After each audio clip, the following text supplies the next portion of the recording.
atteindre 1000 îlots aux échecs est un des plus gros milestones qu'on a tous eu dans notre carrière d'échecs ou que certains d'entre vous ont encore.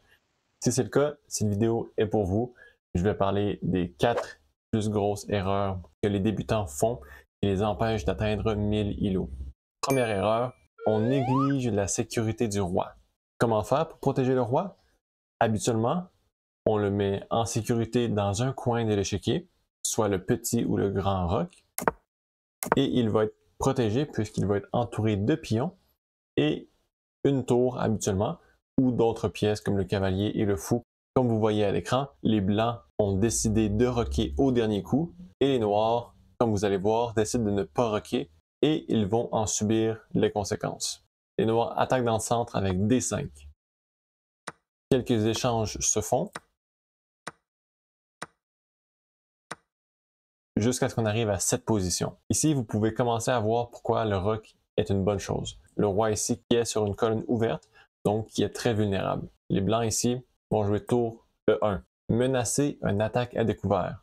Ici, les noirs ne réalisent pas la menace, donc développent leur cavalier en F6. Et maintenant, cavalier G6 permet de mettre le roi en échec, prendre avantage du fait qu'il n'a pas roqué encore et attaquer la tour. Les noirs vont défendre avec leur fou, ce qui va nous permettre de gagner une tour et éventuellement un échange. Un autre cas qui arrive beaucoup trop souvent est en fin de partie, où est-ce que même si le roi a roqué, vous devez tout de même le protéger. Donc ici, c'est un cas très typique de backrank mate. Donc c'est un mat de dernière rangée. Dans ce cas-ci, la rangée 1.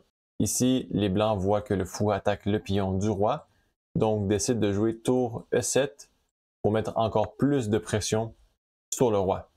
Mais les blancs ont manqué une chose très importante, ils ont oublié de protéger le roi, donc tour C1 mène à un échec et mat de fin de rangée. Le troisième point très important pour ce qui est de la sécurité du roi, que les débutants ne font pas attention, c'est d'avancer les pions devant son roi. Si vous voulez atteindre le 1000 îlots, c'est très important de garder vos pions proches de votre roi. Ça va le garder en sécurité. Ici, comme vous pouvez voir dans l'exemple, le roi a roqué. Donc, la première étape, c'est bien faite. Par contre, les pions ont été avancés du côté du roi. Les diagonales devant le roi sont beaucoup plus vulnérables. Par exemple, ici, vous voyez le fou en B7 attaque la grande diagonale qui va mettre beaucoup de pression autour du roi. Et c'est exactement ce qui va arriver dans cet exemple-ci. Il vient d'y avoir un gros échange dans le centre. Donc les blancs ici vont jouer tour E1 pour protéger le pion. Les noirs vont essayer de s'infiltrer avec dame H4. Avec le fou, menace F2. Donc ici, si les blancs ne font pas attention et jouent quelque chose comme dame E2, ça peut devenir dangereux très vite. Un pion ici peut tomber. Le fou attaque encore F2. La dame est extrêmement proche du roi. Ça peut devenir très dangereux très vite. Dernier point sur la sécurité du roi auquel vous devez vraiment faire attention, c'est de garder un œil sur les pièces qui attaquent le roi. Dans cet exemple-ci, un cavalier très important, puisque votre adversaire a deux pièces qui ont un œil sur H7, donc la dame et le fou. Dans le cas où est-ce que le cavalier ne serait plus là, ce serait un échec et mat. Donc les blancs décident d'attaquer dans le centre avec D5. Évidemment, vous ne pouvez pas capturer avec la dame à cause que le cavalier prend. Donc vous vous dites, OK, je vais capturer avec le cavalier, sans réaliser que c'était la pièce qui défendait H7. Ça paraît très simple comme exemple, mais vous devez toujours vous demander quelle pièce défend quoi et attaque quoi avant chaque coup. Sinon, vous allez finir par faire des erreurs d'inattention, comme cavalier prend D5, ce qui va mener à un échec et mat. Ce qui m'emmène au deuxième point très important qui vous empêche présentement d'atteindre les 1000 îlots, c'est de mal calculer les échanges. Qu'est-ce que je veux dire par là? Je vais vous montrer avec deux exemples. Ce que je vous conseille, dans la majorité des cas, c'est de garder le jeu simple. Si vous n'êtes pas sûr que ça fonctionne, si votre calcul est trop grand, donc trop de variations possibles, gardez ça simple. Par exemple, ici, les blancs ont leur dame d'attaquer. Donc la tour vient tout juste de capturer en D3 et attaque la dame. Ici, vous vous dites, ah, mais je peux jouer cavalier E5, contre-attaquer la dame noire. Donc si tour prend D1, cavalier prend C6, c'est dame pour dame, j'en sors vainqueur. Mais non. Parce que vous avez oublié de calculer quelque chose de vital, c'est que la dame a un échec intermédiaire. Elle sort de l'attaque du cavalier et met le roi en échec. Pour ceux qui sont intéressés, la suite est très intéressante ici. Donc, je vais changer la perspective pour les noirs. Laissez en commentaire la variation gagnante pour les noirs ici, tout de suite après dame A4, échec. Un autre exemple ici d'un manque de calcul, mise en situation, le cavalier des blancs défend le fou. Mais la tour fait contact avec le fou. Les blancs capturent dans le centre. Vous vous dites, OK, si je capture avec mon cavalier, le cavalier ne peut pas recapturer puisque le fou va tomber. Donc, c'est un pion gratuit. Mais vous n'avez pas calculé plus loin, puisque après cavalier capture et cavalier prend, le cavalier blanc attaque la dame en G6, ce qui ne vous laisse pas l'opportunité de capturer le fou.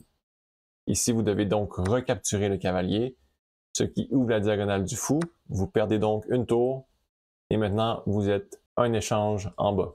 Donc, votre adversaire a une tour pour un fou. Ça peut paraître très complexe, mais c'est des calculs simples que vous pourriez éviter.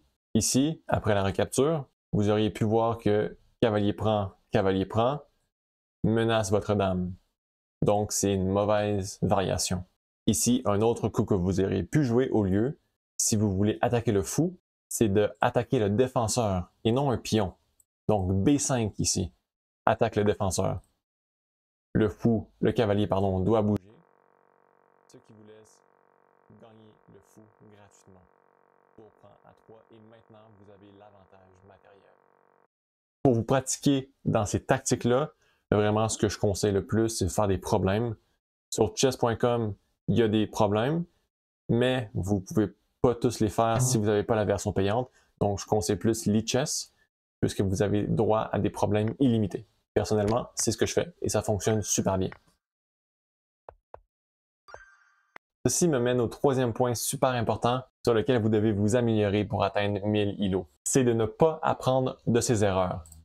Très simple, mais souvent les débutants aux échecs vont simplement jouer des parties pour dire qu'ils jouent des parties et non pour s'améliorer.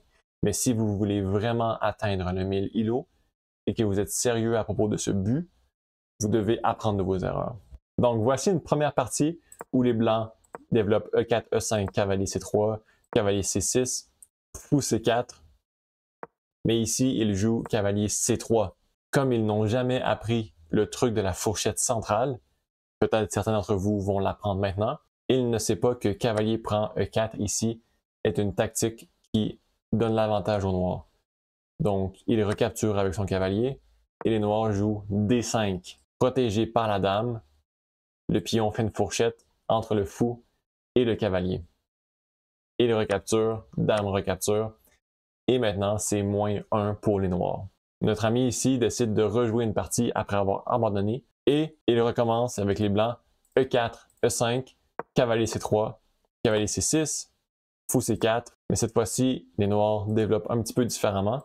Cavalier C3, cavalier C6 et les blancs se disent je dois mettre mon roi à l'abri, donc je roque. Mais encore une fois, ils ne prennent pas en considération ce qu'ils viennent tout juste d'apprendre, la fourchette centrale. Donc cavalier prend E3. Apprendre de vos parties, c'est très important, ça va vous permettre de faire une erreur seulement une fois. Donc ça va vous faire monter extrêmement vite. Ceci m'amène au dernier point. C'est un point très important qui n'est pas vraiment relié aux échecs, mais le voici. C'est de perdre patience et de perdre sa concentration. Malheureusement, beaucoup d'entre nous, surtout les débutants aux échecs, ont de la difficulté avec leur concentration et leur patience durant une partie. Ce n'est pas un skill des échecs en tant que tel, mais c'est lié malheureusement à toute la distraction qu'on a de nos jours avec nos téléphones, nos jeux qui vont très très vite, la télévision, etc., notre attention est beaucoup plus courte. Et on finit donc par perdre patience durant la partie d'échecs, ce qui nous porte à faire des coups d'inattention ou des coups pas trop réfléchis, comme donner sa dame en un coup. Oh oh! Parfois, ça peut être nous qui souffrons du manque de concentration et qui fait des gaffes.